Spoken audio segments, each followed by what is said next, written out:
கங்கா எல்லாருமே சேர்ந்து அங்கே சமையல் ரூமில் இருக்காங்க. சாரதா தோசை சுட்டுக்கிட்டு இருக்காங்க. ஏய் இங்கே பாருடி, எப்போ பார்த்தாலும் உப்புமா உப்புமானா அதையே நீ சாப்பிட்டுட்டு இருக்க.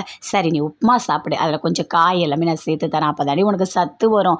என்னடி 6 மாதம் ஆக போகுது, சரியாக சாப்பிடவே மாட்டேன், அப்படியே மெலிஞ்சு போயிருக்கடி, உன்னை பார்க்கவே ரொம்ப கஷ்டமாக இருக்குது.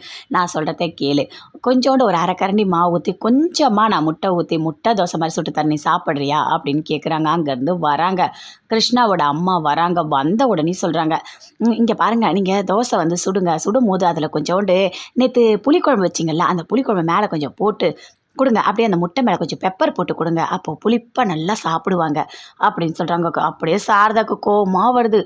அது மட்டும் இல்லை, அவர் தோசைலாம் நிறைய சாப்பிடுவார். நான் முட்டை தோசை நிறைய போட்டு கொடுப்பேன், அவர் எவ்வளோ சாப்பிட்றாருன்னு அவருக்கும் தெரியாது, நான் சுட்டு போட்டுகிட்டே இருப்பேன், அவர் பக்கத்துலேயே உட்காந்துட்டு சாப்பிட்டுட்டு இருப்பார் தெரியுமா அப்படின்னு சொல்கிறாங்க. அதை கேட்டோன்னே சாரதா அப்படியே கத்துறாங்க, ஏய் நீ அந்த ஆளுக்கு எத்தனை தோசை சுட்டு போட்டேன்னு உன்னை கேட்டாங்களா? அவர் எப்படி சாப்பிடுவார்னு உங்ககிட்ட கேட்டாங்களா? நீ எதுக்கு தேவையில்லாத பேசிகிட்டு இருக்க? வெக்கமா இல்லை, அசிங்கமா இல்லை?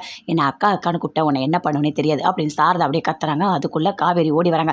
அம்மா நீ ஏமா இப்படி கத்திட்டு இருக்க அப்படின்னு கேட்குறாங்க. ஏய் அவள் என்னடி பண்ணிட்டு இருக்கா தெரியுமா?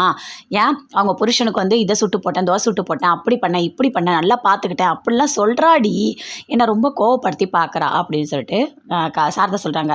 அம்மா இங்கே கத்தாதம்மா, விஜயோட பாட்டி வந்து அப்புறம் திட்டுவாங்கம்மா அப்படின்னு காவேரி சொல்கிறாங்க. ஆமாம் இல்லடி, இது உன் வீடு தானே, இங்கே நாயை கத்துறது தப்பு தான் அப்படின்னு சொல்கிறாங்க.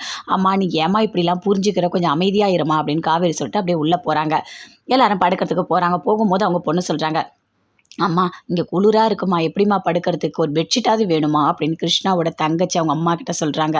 அங்கேருந்து அவங்க வெளியே வராங்க. வந்து வேலை செய்கிறவங்க கிட்ட கேட்குறாங்க, ஒரே ஒரு பெட்ஷீட் இருந்தால் கூட போதும், குளிருது, இப்போ போத்திக்காமல் படுக்க முடியாது அப்படின்னு சொல்லிட்டு. அதான் எதுவுமே இல்லை அப்படின்னு வேலை செய்கிறவங்க சொல்கிறாங்க. அதை விஜய் பார்க்குறாரு.